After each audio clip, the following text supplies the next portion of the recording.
Amasengesho ya gatanu ni amasengesho yitwa gutegeka, kuvuma. Amasengesho yo kuvuma. Mbahaye ubutware n'ubushobozi, muzakandagira inzoka na sikoropiyo, muzirukana abadayimoni mu izina ryanjye. Amasengesho y'ubutware. Iyo ufite amasengesho y'ubutware, imbaraga ziragutinya z'abakonikoni, imbaraga z'ikuzimu ziragutinya.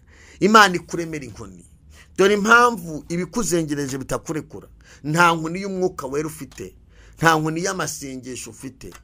Urikabaka ugasanga nta masengesho ahari, urikabaka ugasanga nta kantu karimo. Imana ikuremera inkoni haleluya, lekosika. Imana ikuremera inkoni papa, ikuremera inkoni mama.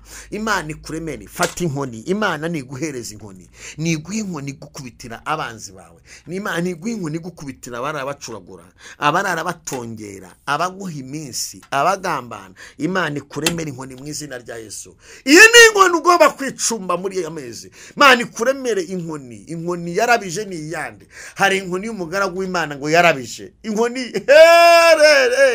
Imana ituremera inkoni mukwize, inkoni y'ibitangaza, inkoni ikiza, inkoni izura, inkoni ishyiraho ubuzima. Inkoni Imana ikuremera inkoni. Ugiye nta nkoni y'umwuka wera ufite, waba nta kintu ufite, abazimu ntiwaza bashobora. Ariko Imana ikuremera inkoni mu buzima bwawe. Imana ikuremera inkoni mu muryango wawe. Imana ikuremera inkoni gukiza abanzi. Kongeye kubaha ikaze nshuti abadukurikiye, abana b'Imana mwese abari mu gihugu cyacu, turabashuhuje. Uwiteka abishimire mu izina rya Yesu. Abantu badukurikiye muri mu ntara zigize igihugu cyacu mwese, abari mu mujyi wa Kigali mwese, ndetse n'abadiaspora mwese munkurikiye, turagarutse. Nabwiye ko ku kwezi, aya mezi asoza umwaka, ni amezi yo kwegera Imana, ni amezi yo gusenga. Kandi narabwiye ngo muze dufatanye dusenga Imana. Nidusenga hari ibintu bizahinduka. Ejo narabwiye ngo utera urudimbi hasi, ukubite hasi imigambi ya Satani, ukubite hasi imbaraga z'abakonikoni, uterure ibikurwanya. Uyu munsi rero nzanye inkoni. Ubundi icyo bita inkoni, ubundi inkoni yakoze ibintu bikomeye muri ijambo ry'Imana, muri Bibiliya. Inkoni igenda ivuga ibintu bitangaza bikomeye. Uvuze inkoni, Mose byayikoresheje. Uvuze inkoni, Aroni byayikoresheje. Inkoni ni inkoni. Uyu munsi Imana ikuremera inkoni. Bahaye ikaze. Ndashimira abantu mwese comment zanyu, ndashimira abantu mwese bakora like, ndashimira abantu mwese abasharinga ijambo ry'Imana, ndetse n'abantu abone ijambo ry'Imana n'ubwa mbere bibonye bakagira umwete wo gukora subscribe. Imana bagire neza. Ikindi ndashimira abantu mwanditse ibyifuzo. Narabwiye ko mugomba kwandika ibyifuzo, mu kanya turabisengera rwose, kandi Imana irabana natwe. Sinabura kukubwira ko nimba uri mu mujyi wa Kigali cyangwa se mu ntara yegera umujyi wa Kigali, ejo ukwiye kuza tukabana mu materaniro hano kuri Sheri, itorero rya Sheri hano kuri Paruwasi. Hano ejo kuwa gatatu, buri wa gatatu niho tuba turi. Abantu badukeneye, abantu baduhamagara bifuza ko tuhabonana, ushobora kuzinduka ukahagera 2:00 zuzuye. Ushobora kuhadusanga n'abakozi Imana n'abashumba banjye babahari, bakaba kwakira, bakagufasha, ukaba umwana w'Imana. Rero nabararitse ejo dufite ibihe byiza, dufite abakozi b'Imana ndetse n'abaramyi batandukanye. Ntabwo ushaka kubyinjiramo cyane, ariko ndabatumiye ngo muze dusenge. Gusenga ni umuti w'ibibazo. Gusenga ni byiza. Imana ishimwe. Reka mbabwire, gusenga gusenga mwababyeyi mwe, gusenga amasengesho akuraho umwanzuro umuntu yafatiwe atabizi. Amasengesho akuraho n'umwanzuro wafatiwe ubizi akawuvanaho. Amasengesho abasha guhindura umuntu ubuzima. Amasengesho abasha gufata ingumba imaze imyaka 25 itabyara, yasenga ikabyara. Amasengesho gusenga. Turi mu bihe by'amasengesho, niho turi. Ndabararitse mwese muze tubane, unyemerere tugiye gutangira, ubane natwe kuba dutangiye kujya dusozanye. Imana iragumugisha. igucira inzira mu bushobozi bwose, uze ureke tubane muri kano kanya nshuti yanjye. Turi kumwe na Dieudonné kwanga ibyuma kandi ari kubikora neza, Imana imuhe umugisha. Reka turebe ukuntu Mose yasenze isengesho. Ni Zaburi ya 90. Zaburi ya 90 ni isengesho Mose yasenze. Harava ngo gusenga kwa Mose umuntu w'Imana, ni ako gatitire ko kavuga. Noneho turasoma duhere ku murongo waho wa 15, ariko turaza no gusimbuka tunasome n'umurongo wa 90. Turasoma na Zaburi oya muri Zaburi n'ubundi yego ni Zaburi ya 93.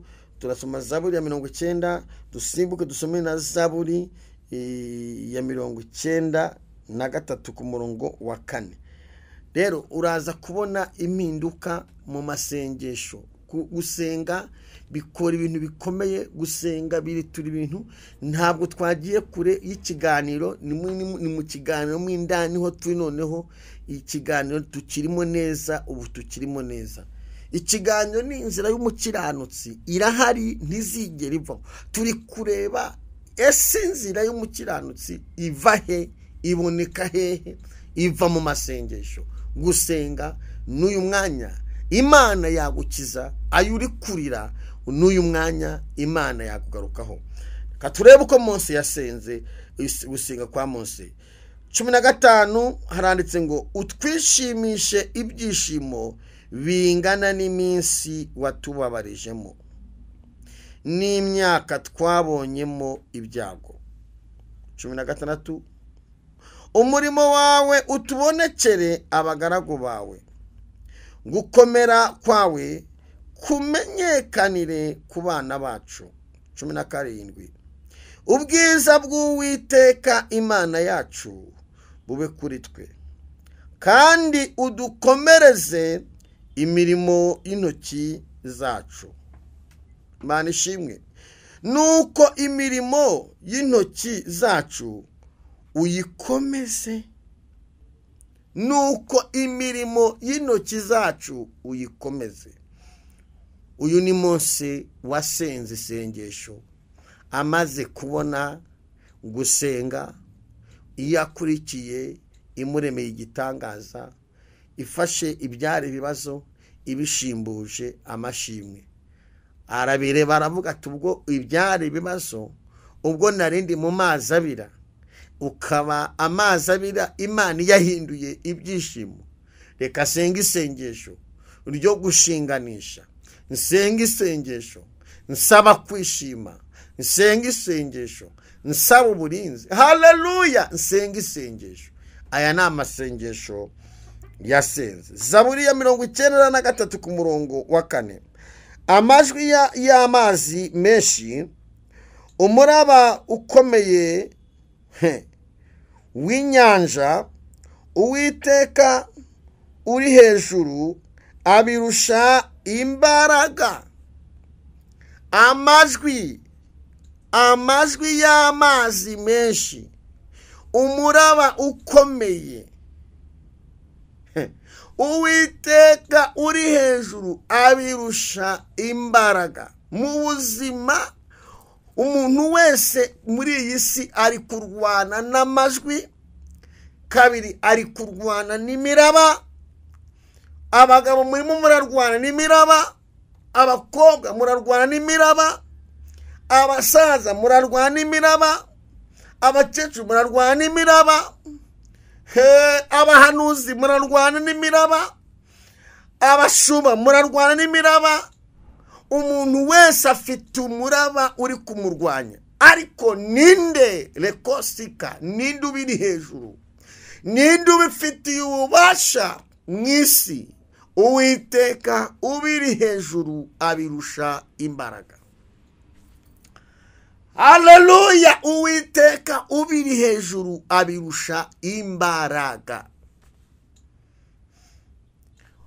Wonkurikiye, hari umuraba ukuriho n'amajwi akuriho. Menya impamvu ukwiye gusenga, impamvu ukwiye kwegera Imana, impamvu ukwiye gushaka Imana, nuko ugomba gushaka Uwiteka ubiri hejuru ubirusha imbaraga. Ugomba gushaka Uwiteka uturisha umurabo gatuza, uturisha amajwi agaceceka. Haleluya, Imana ishimwe. Ikiganiro ni inzira y'umukiranutsi. Umukiranutsi ntabwo azapfa gupfa gusa, azatungurana. Inzira y'umukiranutsi irahari. Reka mbabwire, iyi ni icyo bita inkoni. Iyi ni inkoni nayizanye. Diyodoni umfatiriye inkoni. Iyi ni inkoni bantu b'Imana, iyi ni inkoni. Ndagira ngo Imana ikuremere inkoni. Imana ikuremere inkoni, iguha inkoni, ikubita abanzi, iguha inkoni. Reka mbabwire, inkoni yakoze iki ubundi mu ijambo ry'Imana? Inkoni yakoze iki? Inkoni yakoze ibintu bikomeye. Aroni murabizi ibyo Imana yamukoresheje n'inkoni, ari kumwe n'abahanuzi b'Abayali, abahanuzi bari aho ngaho. Murabizi ibyo Imana yakoze. Mose murabizi ibyo Imana yamukoresheje bikomeye kubera inkoni. Murabizi inkoni. Mu buryo bwo mu mwuka ndashaka gusobanura inkoni. Ndashaka kubwira abanyarwanda n'abantu batuye mu isi wose, umuntu usenga afite inkoni itagaragara imukubitira abanzi. Umuntu w'umunyamasengesho, umuntu wubaha Imana, umuntu ukiranuka, afite ikibando kitagaragara gikubita abanzi be. Imana ikuremera inkoni nk'iyi, iguha inkoni igukubitira abanzi. Imana ikubite, yakubita mu bitugu, yakubita mu mutwe, ariko Imana ikuremera inkoni. Iyi ni inkoni. Imana we, ayiwe, yewe inkoni. Imana ikuremera inkoni. Haleluya, inkoni. Inkoni. Yo. Farawo yabonye akazi k'inkoni. Farawo yabonye akazi k'inkoni mu rugo iwe. Mu rugo iwe Imana yatumye umwana wayo iramutuma ajya kwa Farawo. Aramubwira ngo irantumye ngo rekure ubwoko bw'Imana. Aramubwira ngo hari ikimenyetso yampaye inkoni. Umva imbaraga z'inkoni. Aramubwira ati yampaye inkoni. Uraza kubarekura. Ngo arambika hasi inkoni. Ayirambitse hasi ihindutse inzoka. Baravuga ati barakubeshye. Ati ibyo biroroshye. Reka nze nkwereke. Ahamagara n'abakonikoni bagira inkoni. Akenshi uzanabona banafite n'inkoni, ariko inkoni zabo Uwiteka ajya azimira. N'uyu mwanya arazimira. Muri uyu mwanya w'igicaniro cy'amasengesho, n'uyu mwanya Uwiteka aramira inkoni zabo. Ngo bazana inkoni nabo barazizana. Rera shako trepa. Ngo nabo bazana inkoni barazizana. Nabo bazirambika hasi. Bazirambitse hasi nazo zihinduka inzoka. Na ya yindi nayo yahindutse iki? Inzoka. Umva icyabaye. Inkoni y'umwana w'Imana, inkoni ya Mose. Ngo inzoka ngizamura umutwe iradutoragura. Ya nkoni itoragura bwa bukoni bwose bw'abapfumu ba Farawo bwose ngirabumira. Umuntu w'Imana ufite inkoni yahawe n'Uwiteka imira izindi mbaraga zose. Ndimo ndakubwira inkoni. Imana ikuhagurukiriza inkoni. Iyo udafite inkoni Satani aragusuzugura. Iyo udafite inkoni abarozi baragusuzugura. Ugomba kuba ufite inkoni mu buzima bwawe. Inkoni y'umwuka wera. Inkoni igukubitira abarozi. Inkoni. Umva. Inkoni yewe. Inkoni. Urumva nyishyiramo n'ikinyarwanda. Imana ifashe ubyumve neza. Diyodoni, Imana ikuremera inkoni. umva inkoni icyo yakoze. Inkoni yakoze agasha gakomeye. Hari uwayirambitse mu mukungugu, umukungugu uzamukamwo inda, uzamukamwo inda zirya abantu. Iyo ni inkoni. Hari uwayifashe, Mose yarayifashe. Imana ngo ufite iki? Nicyo ufite mu ntoki. Arama ngo ufite inkoni. Abayitunge hejuru y'amazi. Ayitunze hejuru y'amazi atarigeze yigaburamo kabiri. Amazi ayo hepfo yigaburamo n'ahari yigaburamo. Amazi Imana icinzira kubera inkoni. Ntabwo yatunzeho Bibiliya ngoya, ni yatunzeho ikiganza. Yaramubwiye ati ntufite inkoni, ati tungaho inkoni hejuru y'ayo mazi. Atunze inkoni y'amazi. Abantu bagiye kubona kandi mwibo bari abantu bake, zari miliyoni 3 z'abantu. Mutanyo bari abantu bake, miliyoni 3 z'abantu. Atunzeho inkoni hejuru y'amazi, ngamazi ahita yumvira. Ayo hepfo ayo haruguru bambukira mu muhanda w'umuzi. Ngo Farawo batuze abegereye bamaze kugera hakurya. Nimo ndihuta kugira ngo najya mvuge dukeya biri mu ijambo ry'Imana, kuko navuze duke mu ijambo ry'Imana mwagira ngo ni ibikabyo. Oya, icyo bita inkoni, abantu mukwiye gusobanukirwa inkoni ikivuze. Imana ikuremera inkoni. Nubona abashumba barabimikara bakabaha inkoni, abandi akuvana ibikabyo, ariko Imana iguha inkoni mu buryo bw'umwuka. Ndaze nsobanura inkoni mu buryo bw'umwuka. Ntuboneye aho ku muntu wese akeneka Imana amuha inkoni mu buzima bwe. Imana ishimwe. Ngo ageze hakurya y'amazi bose bamaze kwambuka, ngo ingabo za Farawo zose zuzuye mu mazi. Ngo Imana iramubwira ngo ongera utungeho ya nkoni. Ngatungeho ya nkoni. Amazi yo haruguru na hepfo yose birazamuka birahura. Abantu bamira nkeri, abantu barapfa bazize inkoni. Mana we, iyo utaduhe inkoni abanzi bacu baba baratwishe baratumaze. Iyi Imana itaduha inkoni tuba twarapfuye, ariko hashimwe Kristo waturemeye inkoni. La hashimwe Kristo waturemeye inkoni, inkoni y'ikibando.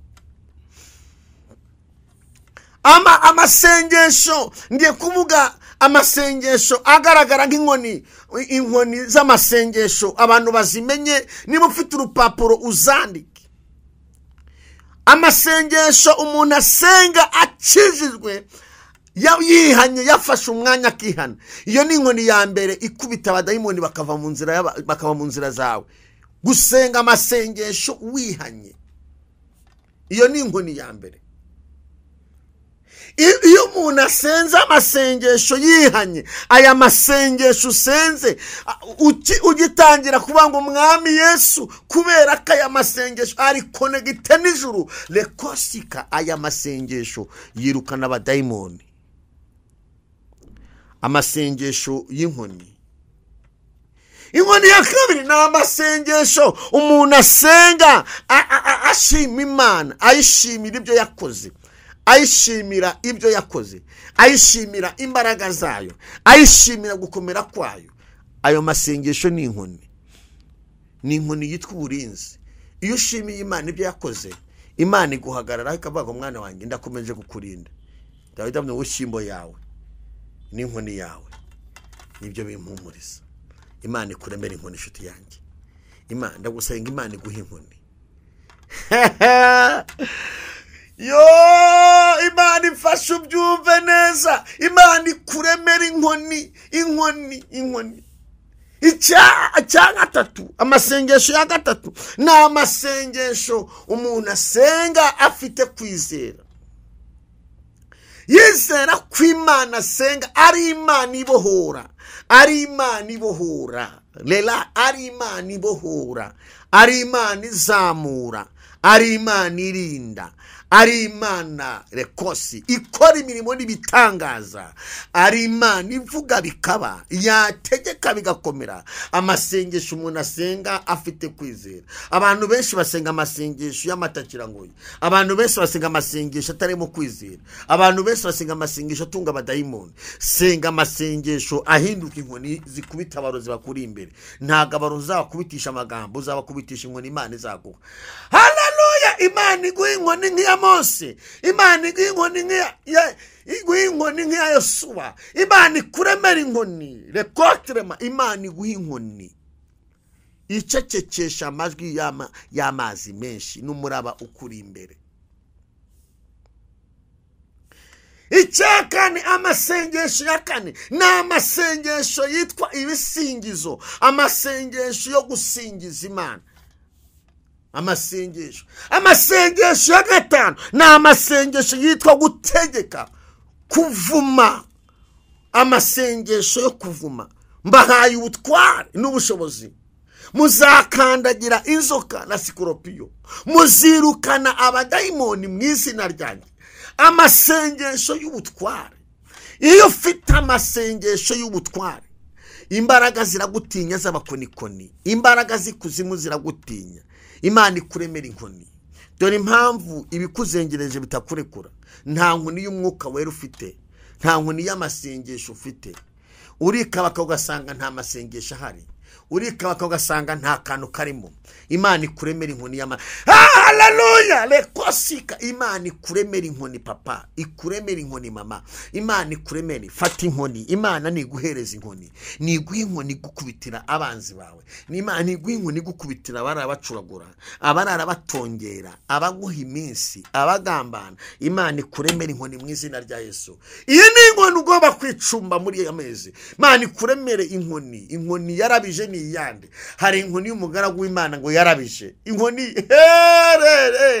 Imana ituremera inkoni mu kwize, inkoni y'ibitangaza, inkoni ikiza, inkoni izura, inkoni ishyiraho ubuzima, inkoni. Imana ikuremera inkoni. Ugiye nta nkoni y'umwuka wera ufite, waba nta kintu ufite, abazimu ntiwaza bashobora, ariko Imana ikuremera inkoni mu buzima bwawe. Imana ikuremera inkoni mu muryango wawe. Imana ikuremera inkoni gukiza abanzi. Lekotre bandore pa. Twasomye ijambo ryavuze ngo amajwi y'amazi menshi,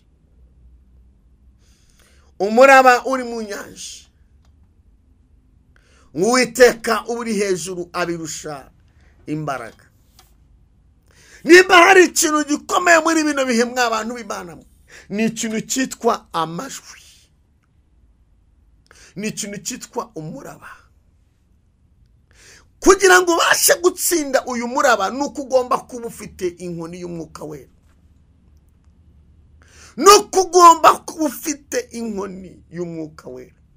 Hari amajwi menshi ari mu buzima bwawe, hari umuraba uri mu buzima bwawe, hari umuraba w'amadeni utuyemo, hari umuraba wa diyabete ukuriho, hari umuraba w'ubukode ukuriho, hari umuraba w'urushako rubi ukuriho, hari umuraba w'imanza ukuriho.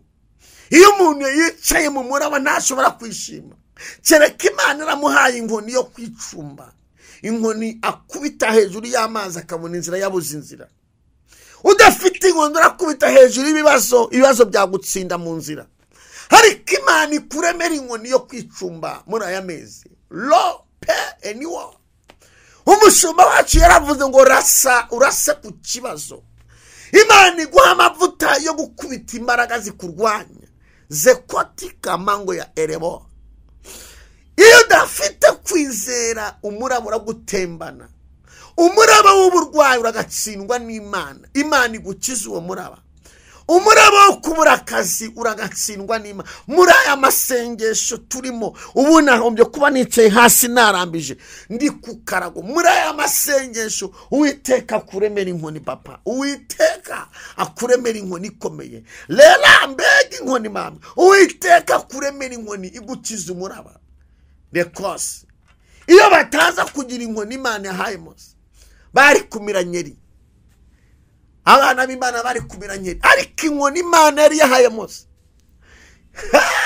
Dewa zekota inkoni Imana yari yamuhaye yabaviriyemo igitangaza, babona inzira mu mazi bategeze babirota, bari barimo ngo watuvanaga iriya utujyana hehe, yutureka tukagwa iriya. Ariko kubera umwana w'Imana wegereye Imana wasenze, Imana yari yamuhaye ubutware. Ubundi inkoni isobanura ubutsinzi. Umwami nta mwami w'Imana nta nkoni. Iyo umuntu afite inkoni aba afite ubutsinzi. Mu buryo bwo mu mwuka Imana ikuremera inkoni. Rero bararebaga kwa nta ntwara afite, barakabona n'inkoni, ariko inkoni yavuyemo ubutware. Ikibazo dufite uyu munsi wa none mw'abantu, abantu benshi bari kugenda n'imbokoboko nta nkoni batwaye. Imana ikuremera inkoni papa, Imana ikuremera inkoni muri ibyo bibazo. Hari umuririmbyi waririmbye ngo nkubitira ibindwanya, ntago wabikubitisha amagambo. Hakeneye ko Imana iguha inkoni y'uburyo mwuka, Imana ikagukubitira ibikurwanya, Imana igakubita abanzi bawe, Imana igakubita abarozi, Imana igakubita abagambana, Imana igakubita za karane, Imana igakubita inzingo, Imana igakubita ibikuyoberanyaho. Hakeneye ko Imana iguha inkoni yo gukubita amapfumu. Irikosi nimo ukunyifashe, bariko nawe ufata inkoni mu kwizera. Zerera sayinimo, iyi nkoni yibatize mu kwizera. Inkoni ya Mose yakoze akazi. Hakeneye ko Imana iguha inkoni mu buryo bwo mu mwuka. Linazopa ngoya, abakozi b'Imana bagina inkoni zitagaragara, abahanuzi bagina inkoni zitagaragara, abashubu bafite inkoni zitagaragara, abatambyi bafite inkoni zitagaragara. Umuntu ubaha Imana bafite inkoni. Nubona umukozi w'Imana ageze imbere y'umuntu ufite ibisazi bikabwejagura, ibisazi byabonye inkoni y'Imana. La sai nimvuga inkoni niwumve sino baragize inka, niwumve izi inkoni zisanzwe. Iyi ni urugero ndi kuguha, ntabwo ari ndi kukubwira inkoni y'uburyo mu mwuka, ariko uru ni urugero kugira ngo ubyumve neza. Imana ikuremera inkoni yo gukubita imbaraga zikurwanya. Muni wazaye abazwe amasengesho bakeneye ko Imana ibaremera inkoni. Abakobwa mukeneye ko Imana ibaremera inkoni. Izo nzingo zibariho ntabwo zapfa gucika nta nkoni. Imana ikuremera inkoni. Rera zokita abacuruzi kugira ngo ureke guhomba, nuko Imana ikuremera inkoni. Abari gusaba umwuka wera mukeneye ko Imana ibaremera inkoni. Inkoni y'Imana irabye mu buzima bwawe. Ntabwo wabaho udafite inkoni. Iyo Satani ikwambura inkoni. Abantu benshi batakaje inkoni.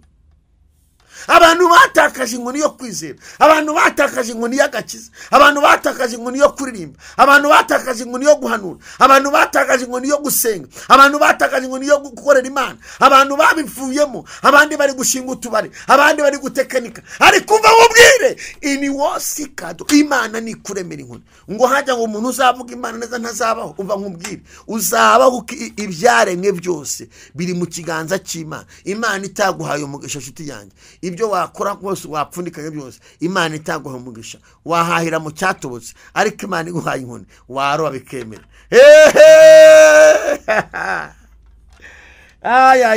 Kambaririmbira akaririmbo, hari akaririmbo kaje no kuri kw'Imana. Imana ikuremera inkoni.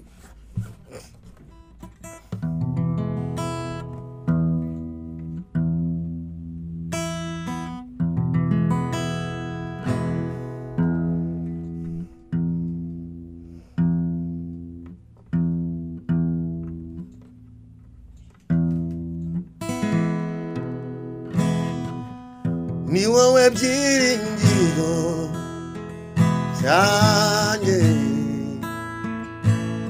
ni wowe byiringiro byacu, ni wowe buzima bwanjye.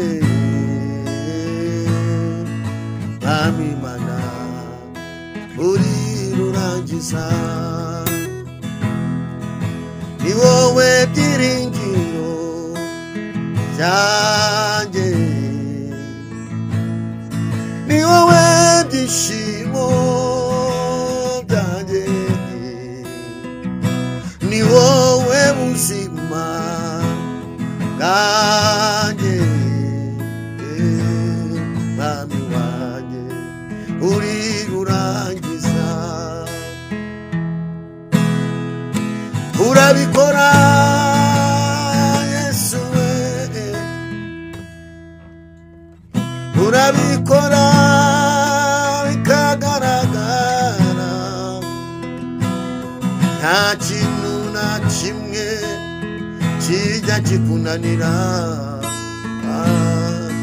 urabikora mwami narabyiboneye urabikora Yesu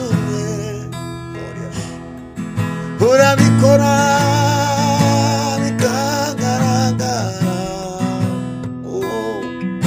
nta kintu na kimwe kijya kikunanira urabikora mwami narabyiboneye ishimbo yawe n'inkoni yawe ibyo nibyo bimumuriza ishimbo yawe n'inkoni yawe ibyo nibyo bimumuriza ishimbo yawe n'inkoni yawe dore yashakara ibyo nibyo bimumuriza ishimbo yawe n'inkoni yawe ibyo nibyo bimumuriza urabikora Yesu urabikora kagaragara oriya shakara urabikora Yesu urabikora urirurangiza Imana ikuremere ibyishimo nshuti yanjye Imana ikuremere inkoni muri aya mezi asoza umwaka bima bwawe Uwiteka amanura amatangazo mabi ari ku buzima bwawe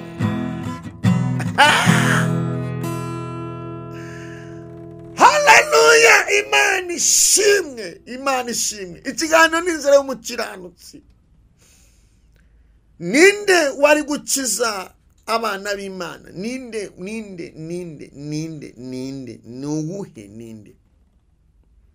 ninde wagukura mu mazi abira ni Yesu wenyine ninde wagukura muri ubwo burwayi bukuriho ni Yesu wenyine ninde wakuburanira ni Yesu wenyine ninde wagukiza ibitutsi bikuriho ni Yesu wenyine ninde wagukiza umwaka ukuriho ni Yesu Kristo wenyine ninde wagukomereza mu bupfakazi bukuriho ni Yesu Kristo wenyine ninde wagukiza amagambo bari kukuvuga uyu munsi ni Yesu Kristo wenyine ninde wagutoraguraho bakujugunye ni Yesu Kristo wenyine ninde watagagura inzingo ziri mu mubiri wawe zitagaragara abantu batabonesha amaso zitumye usazira iwanyu ni Yesu Kristo wenyine ninde wagukiza uri kugutega imitego mukoranaho mu kazi ni Yesu Kristo labo de kosika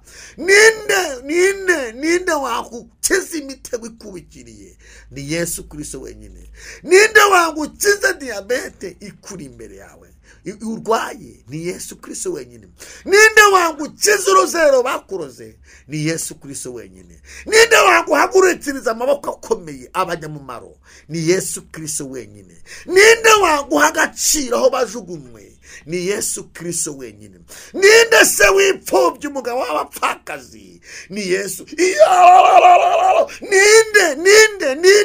ninde waguha kuvuga hari igihe umuntu ibazo bimucanga agahinduka ikiragi kandi atari ikiragi ugahinduka umuntu ufite ubumuga bwo kutavuga kandi uvuga kubera ibibazo ninde wagukiza ubumuga bwo kutavuga muri iyi minsi kuko ntacyo kuvuga ufite ni Yesu Kristo wenyine umwami Yesu nakuremera icyo kuvuga no ulekotre mandore pa fata inkoni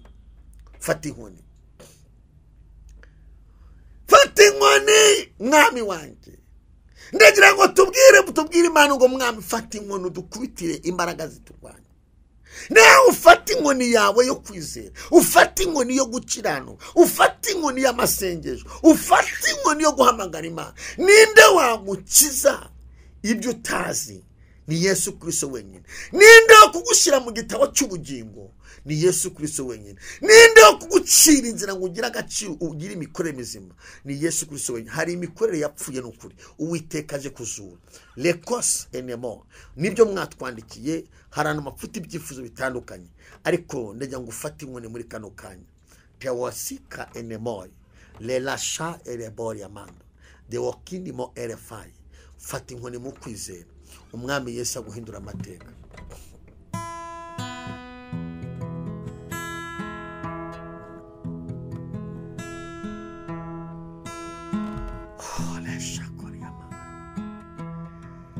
Yambere inshuti nziza, yambere inshuti nziza, yambere inshuti nziza, sajya muhimbaza. Yambere inshuti nziza, yambere inshuti nziza, Yesu yambere inshuti nziza, sajya nguhimbaza. Yambere inshuti nziza, yambere umwami mwiza, yambere inshuti nziza, sajya nguhimbaza. Uri Imana yo kwizerwa, uri uzahoraho. Uri Imana yo kwizerwa Mana, uri uzahoraho. Uri Imana igira neza, uri uzahoraho. Ayo maraso yawe turayashimira, ayo maraso yawe Mana turayashimira, ayo maraso watwimeneye turayashimira. Uri Imana yo kwizerwa, uri uzahoraho. Shimwa shimwa Mana yacu, ijya yawe na yindi Mana. Shimwa shimwa nyaguhora kumwe, shimwa Mana we watwongereye kurama, ijya yawe na yindi Mana. Shimwa shimwa Mana yacu, ijya yawe na yindi Mana. Ijya y'amadene, ijya y'uburwayi, ijya y'abakomeye, ijya yawe na yindi Mana.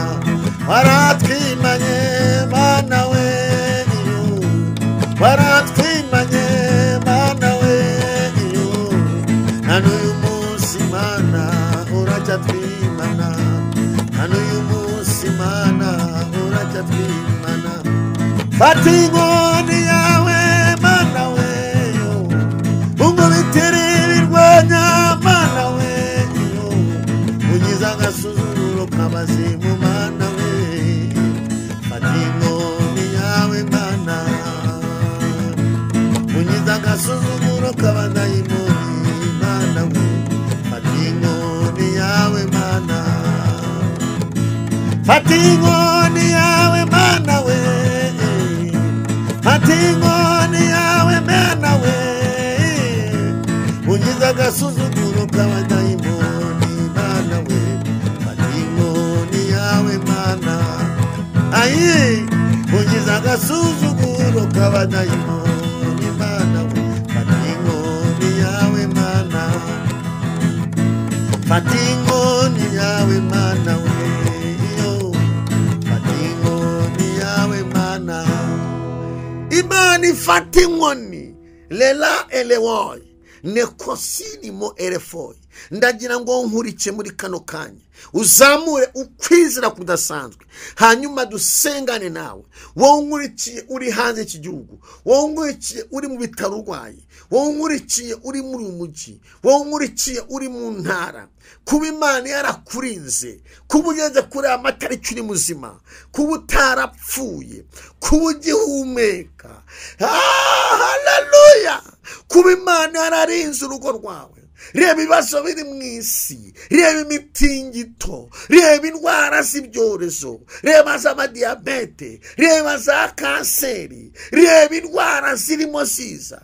Kuba Imana yarabanye nawe ukaba ugeze igitero ukiri muzima, nje kukubwira ko Imana yakwimanye, iguhaye inkoni igusimbutsa muri uyu mwaka, iguhaye inkoni yo gukubita imbaraga z'abakonikoni. Imana iguhagurukije amaboko akomeye, Imana ihagaritse ibikurwanya, Imana igibasha guhereza umuntu ubutware, Imana igushyigikiye mu byo ugiye gukora. Inzozi z'abarozi barwanyije Uwiteka kubereye Imana.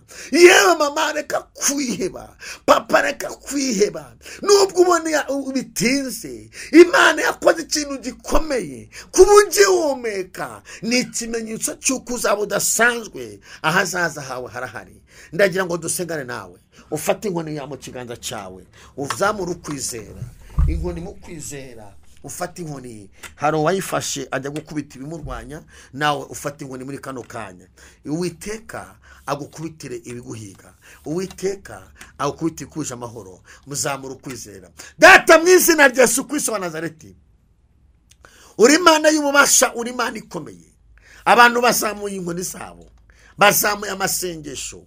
Amasengesho ni inkoni, ukwizera ni inkoni, ukurimba ni inkoni, kwihana neza ni inkoni, kubwiriza neza ni inkoni. Haleluya, lelela zaini kotrema ene monde le pai. Ndasenge buri muntu wese udukurikiye ngo umuhe inkoni mu buryo bwo mu mwuka, agenane muri bino bihe. Inkoni ibasha kumira izindi nkoni zose z'abadayimoni zari ziri mwugarije, zari ziri kumurwanya. Pratika ngo ya zaini monde le pai. Ndasenge umukobwa, ndasenge umusore, ndasenge umuyobozi, ndasenge amasengesho, ndasenge itoro, ndasenge igihugu. Ureme inkoni mu kwizera, abantu bongera babyuke mu kwizera, bongera bahembuke mu kwizera, kandi imigozi yari baboshe uyicagagure Mwami. Urakoze kuri Imana ibikoze. Izina ryawe Mwami nijyamamare ku isi hose, kuko uri Adonai, uri Aishadai, uri ibyinyo by'abizera Mwami. Fasha buri muntu wese, ufashe igihugu cyacu, ukiremere inkoni mu kwizera. Buri muntu wese udukurikiye